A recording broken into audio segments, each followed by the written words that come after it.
इस कार्यक्रम के पुण्यार्जक हैं श्री पदमचंद राजप्रियल गुणांश पिच्छिका पहाड़िया परिवार, बसंत सुमन तनिषा प्रीत पांड्या परिवार, गुवाहाटी असम। अहिंसा तीर्थ प्रणेता, अहिंसा तीर्थ प्रणेता, जय जय हो भारत गौरव, राष्ट्र संत प्रमुख सागर, स्वर्णिम स्वर्ण जयंती का अवसर ये महान है, मिलकर हम मनाएंगे, गुरुवर देश की शान है, प्रमुख सागर, जय हो गुरुवर, प्रमुख सागर, जय हो गुरुवर। कहा है ना, पवित्रो वा अपवित्रो वा, सुस्तुतो वा दुस्तुतो वा, ध्यायते पंच नमस्कारम। पवित्र हो या अपवित्र हो, नमोकार मंत्र कहीं भी पढ़ सकते हो। पाखाने में भी हम परमात्मा का नाम स्मरण कर सकते हैं, लेकिन बोलकर नहीं करना, मन में स्मरण करते हुए करते चले जाना, आपको वहाँ पे पाप लगने वाला नहीं है इतना। लेकिन बोलकर पर नहीं बोलना है, मन ही मन में बोलना है। हम पेट शुद्धि करें, पेट शुद्धि दक्षिण दिशा की ओर मुख करके करना चाहिए। अब आपका सिस्टम अभी जो है जैसा है वैसा ही करना है, लेकिन फिर भी अब अंदर का मामला आप ही जानो कैसे करना है। लेकिन हमें इतना ही विचार करना है, पेट शुद्धि के बाद हमें अपने वस्त्रों को बदलना चाहिए। आजकल तुम्हारे अटैच रूम है, उसी में बाथरूम है, उसी में टॉयलेट है। आप बाथरूम में आकर पूरे कपड़े चेंज कर कर ही घर के बाहर आएं, क्योंकि वहाँ के अशुद्ध परमाणुओं से आप घर में घूमेंगे तो घर का जितना भी स्थान होगा अपवित्र होगा। इसलिए पवित्र रखने के लिए हम वहाँ पर वस्त्रों को चेंज करके आएँ, अपने कपड़ों को चेंज करें, स्नान करें, हाथ पैर धोएं, उसके बाद आएँ बाहर। उसके बाद बाहर आने के बाद पेट शुद्धि के बाद हमें मुख शुद्धि करनी चाहिए। पेट शुद्धि के बाद वस्त्रों को बदलने के पहले हाथों को 3 बार धोना है, उत्तर दिशा की ओर मुख करके। आप विचार करके रखना, उत्तर दिशा की ओर मुख करके हाथों को 3 बार, साबुन, सोडा, शैम्पू, हैंड वॉश उससे नहीं धोना चाहिए। बहुत ज़्यादा कीटाणुओं की, बहुत ज़्यादा कीड़ों की हिंसा होती है। बहुत ज़्यादा छोटे छोटे जीव जंतु उस साबुन के पानी से मरण को प्राप्त हो जाते हैं। मेरी बातें आज सब अटपटी लगेंगी, चटपट समझ में आ जाए तो जैन कुल का जन्म लेना सार्थक हो जाएगा। इतना ही विचार करके रखना, मुल्तानी मिट्टी है और भी ऐसी बहुत सी चीज़ें हैं जिनसे जीव हिंसा नहीं होगी, उनका प्रयोग करिएगा हाथ धोने में, उनको उपयोग में लाएं हाथ धोने में। बेसन से मत धोना, बेसन के कीटाणु से वहाँ पर की जीव उत्पन्न और हो जाएंगे। हाथ धोने के बाद 9 बार नमोकार मंत्र पढ़ें, उसके बाद ही अपना मुख खोलना चाहिए। 9 बार नमोकार मंत्र पढ़ने के बाद मुख शुद्धि करने के लिए जाएं। मुख शुद्धि के लिए पेस्ट श्रेष्ठ नहीं है, दातुन श्रेष्ठ है। हमें लगता था कि कोई लोग नहीं करते होंगे, लेकिन जब हमने कल 2-4 लोगों से पूछा, यार मैं अपनी बातें कह के आ गया, पेस्ट से मत करो, दांतों से करो। दांतों से ना कर पाओ तो घर में नमक, तेल और हल्दी से करो, सबसे ज़्यादा अच्छा लाभकारी। मुंह का चिपचिपापन भी खत्म होगा। तेल से करोगे तो तुम तो चले जाओगे, लेकिन दांत नहीं जाएंगे। दांत हमेशा आखिरी समय तक आपके दांत मजबूत बने रहेंगे, चमचमाते रहेंगे, और हल्दी से पायरिया जैसे रोग नहीं होंगे। विचार करना। मैंने सोचा ये बात मैं बोल तो आया, लेकिन कोई सुनेगा नहीं। मैंने विनोद जी से पूछ लिया, विनोद जी कैसे करते हो? बोले महाराज तो बरसों से ही कर रहा हूँ, तेल से और हल्दी से और नमक से थोड़ा करता हूँ, नहीं नमक से मसूड़े ना फूल जाए, डर रहता है, लेकिन हमने कहा कर सकते हो। ख्याल करना, कोई शर्म नहीं। जिसने करी शर्म, बोलो ना, हाँ सौदा बहन बोल रही, उसके फूटे करम। शर्म किस बात की? हमें अपना शरीर स्वस्थ रखना है, हमें अहिंसा धर्म का पालन करना है, हमें अपने जीवन को अच्छा बनाना है। क्या दिखावा करना? बाहर दिखावा करो ना, घर के अंदर तो अपना ही मामला है ना। वो बनियान आती है ना, एक अंदर पहनते अंदर का मामला है, तो जी भी तुम्हारे घर का ही मामला है। इस घर के मामले को भी सुधार नहीं पाओगे तो बाहर क्या सुधारोगे। आप अपने घर में रखें, 3 शीशियां बना के रखें, नमक, सरसों का तेल और हल्दी, उससे करने का प्रयास करो, मुंह सुगंधित होगा। पास में 2-4 लोग बैठेंगे, वो कहेंगे बड़ा गजब मुंह हो रहा तुम्हारा आज, मुख सुगंधित होगा, दांत मजबूत होंगे। मुख शुद्धि करते समय मुख पश्चिम में रखना चाहिए, पश्चिम दिशा में मुख करके मुख शुद्धि करें। मुख शुद्धि के बाद हमें प्राणायाम करना चाहिए। पेट शुद्धि के बाद, मुख शुद्धि के बाद हमें योगा करना चाहिए, प्राणायाम करना चाहिए। आप विचार करके रखना, हमने योग और प्राणायाम छोड़ दिया, योग छोड़ दिया तो शरीर 4 सीढ़ी के बाद हाँफने लगता है। हाँ, 4 कदम के बाद साइकिल और गाड़ी और वो ढूंढने लगते हो।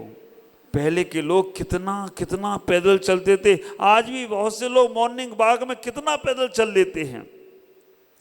विचार करो, योग सबसे जरूरी है शरीर के लिए, क्योंकि योग का नाम ही शरीर है। मन, वचन, काय, कितने योग हैं? 3। मन का योग, वचन का योग और काय का योग। मन का योग अच्छा सोचना है, वचन का योग अच्छा बोलना है, काय का योग अच्छा करना है।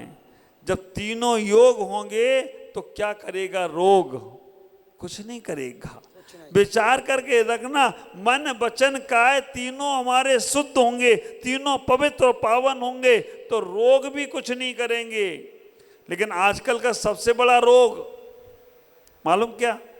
तरुण सागर जी बोलते हैं ना, दुनिया का सबसे बड़ा रोग क्या कहेंगे लोग? वो लोग कुछ नहीं कहेंगे, है ना, बोलते ना, ऐसा नहीं करो 4 लोग क्या कहेंगे, ऐसा नहीं करो 4 लोग क्या कहेंगे। 4 लोग कुछ नहीं करेंगे, कंधे में लगाएंगे और कहेंगे राम नाम सत्य है, मुर्दा बड़ा मस्त है जो लेटा हुआ है। आप विचार करके रखना, 4 की चिंता मत करो, वो तो यही कहने वाले हैं राम नाम सत्य है और मुर्दा बड़ा मस्त है, आराम से लेटा है। आदमी की अकड़ तो देखो, जीवन भर अकड़ता है, मैं बड़ा, और मरने के बाद भी अकड़ नहीं छूटती। 4 के कंधों पे जाता है, वो कहता मैं बड़ा, देखा ना मैं अभी भी ऊपर ही चल रहा हूँ, किस काम का है। ख्याल करो, तुम्हारा शरीर इतना स्वस्थ रहना चाहिए योग के माध्यम से। योग की परिभाषा बताई है आचार्यों ने। योग की परिभाषा कई प्रकार की बताई है। सुबह उठकर हमें प्राणायाम और योग करना चाहिए। योग के संबंध में हमारे बहुत से योगाचार, जिन्होंने बहुत पहले से ऋषि मुनियों ने योगा के संबंध में हर प्रकार से परिभाषा कही है। ख्याल करना, मैंने एक चित्र भी दिया है। शरीर स्वस्थ, व्यक्ति मस्त। शरीर स्वस्थ रहेगा तो व्यक्ति मस्त रहेगा। आप ख्याल करना, मस्तिष्क, हृदय और भुजाएं, इन तीनों को, मन, वचन, कर्म, इन तीनों का संतुलन, बैलेंस बनाना ही योग है। और कहा है सफलता और असफलता दोनों में समान भाव रखना भी योग है। कर्मों में कुशलता, जीवन के रहस्य को भी योग कहते हैं। मन में प्रसन्नता का नाम भी योग है। कष्टों को दूर करने वाला तत्व का नाम योग है। चित्तों की वृत्तियों का निरोध करने वाले का नाम योग है। जीवन में सरलता, सहजता का आना सबसे बड़ा योग है। ख्याल करना, कर्म योग, भक्ति योग, राजयोग, ज्ञान योग, हठ योग, तंत्र योग, ध्यान योग, कुंडलिनी योग, लय योग, कितने योग हैं। लेकिन इन सब योगों से हमें कुछ भी लेना देना नहीं। हमें अभी एक ही योग करना है, मन, वचन, काय का। सुबह से आप ज़्यादा ना कर पाओ, 2-3 प्राणायाम जरूर करो। प्राणायाम 2-3 करने से मस्तिष्क की नसें, देखो आप विचार करके रखना, हमारी मस्तिष्क की नसें जाम हो गई। 1% भी सेंस हमारा जागृत नहीं है। केवल ज्ञान भी इसी मस्तिष्क की नसों को डेवलप करने से अपने बाद जब छूटेगी तो केवल ज्ञान भी प्राप्त हो जाता है। वैज्ञानिकों ने कह दिया कि हमारे सेंस जो मन में हैं बहुत कम जागृत हैं। ख्याल करो, कोई मशीन लगाई गई है, कोई फैक्ट्री लगाई गई है, और मशीन और फैक्ट्री लगाने के बाद वो बंद हो जाए तो कहते हैं उसमें ऑयल डालो, इससे मशीन चालू हो जाएगी। तुम्हारे घर के दरवाजे आवाज़ कर रहे हों, वास्तु में इसे सबसे खराब बताया है। घर के दरवाजे चर पर कर रहे हो ना, तो जरूर उसमें ऑयल डाल देना, नहीं तो घर में चर पर बनी रहेगी। अगर घर की खटपट को मिटाना है ना, तो दरवाजे बजने वाले नहीं लगाना। और जो महिलाएं बजने वाली पायल पहनती हैं ना, उनका दिमाग चर पर करता रहता है। उनका ना करे, दूसरे का तो कराई देती है वो बजने वाली पायल। छोटे छोटे बच्चों को पहना देती हो। कभी मंदिर पहन के चली जाए तो जो आदमी पूजा कर रहा हो और इधर पहन के गई पायल पहन के बजने वाली, इधर करेंगी छम, उसके आदमी के मन में होगा धम। मालूम पड़ा पूजा वूजा खत्म हुई, उसकी आवाज़, पायल की आवाज़ में ध्यान बढ़ गया। और मेरे तो गुरुदेव इसमें कहते हैं जो बजने वाली पायल पहनते हैं, उस समय आयु का बंद हुआ तो नियम से नाचने वाली की पर्याय में जाओगे। अभ्यास शुरू कर ही दिया तुमने, खुद भी छम छम करो, दूसरे को भी कराना छम छम, और तुम बाद में न बचने वाली पर्याय में चले जाओगे तो गड़बड़ हो जाएगा। इतना ही विचार करना। तो हमें कभी बजने वाली पायल नहीं पहनना, इतना ही विचार करना, इतना ही सोचना है चलेंगे। तो आगे कहने का इतना ही प्रयास कर रहे हैं कि हम योग करें, सुबह से उठकर प्राणायाम योग में जाने का प्रयास करें, है ना।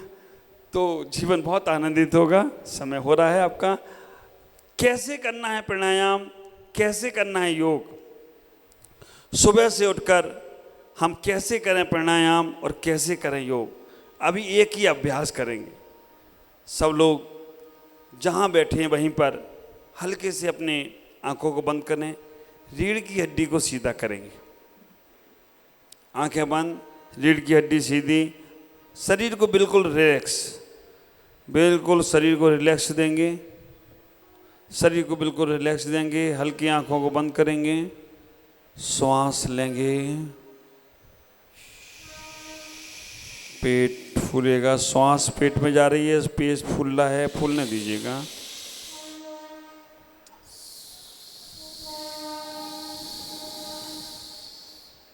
रोकें, धीमे धीमे श्वास छोड़ें।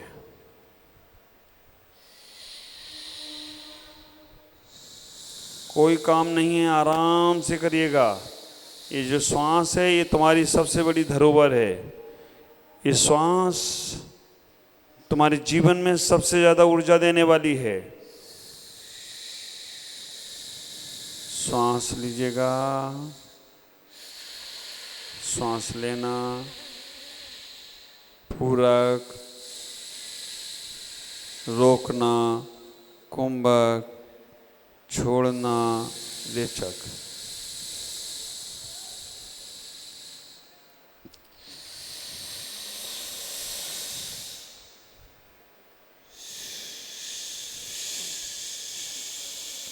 श्वास लेना,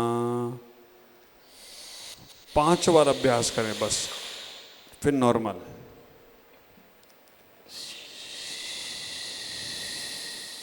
बिल्कुल शांत। मेरे बोलने के बाद बोलेंगे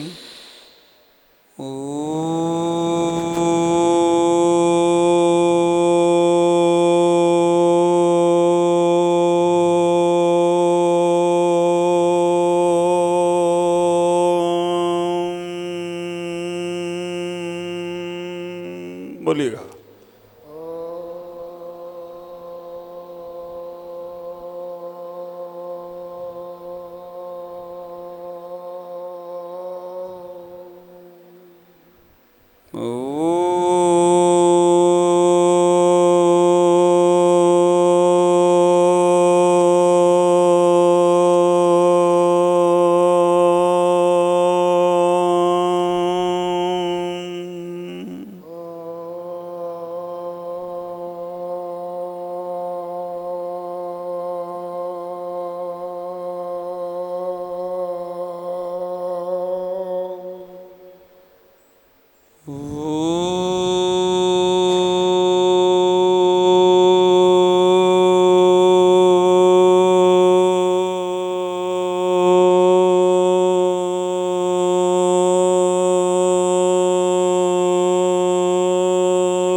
बोलेगा।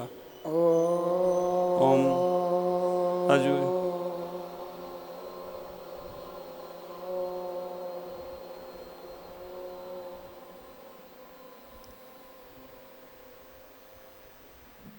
बिल्कुल शांत।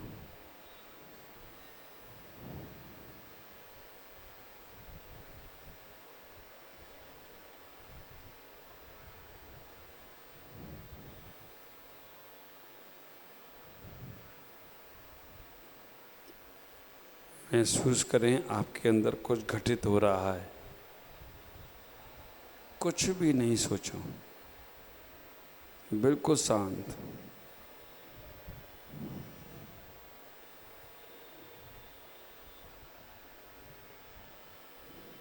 आती हुई सांस, जाती हुई सांस, बस इसी को देखो। आती हुई श्वास जीवन है, जाती हुई श्वास मृत्यु है। आती हुई श्वास जिंदगी देती है, जाती हुई श्वास मृत्यु का संदेश देकर जाती है।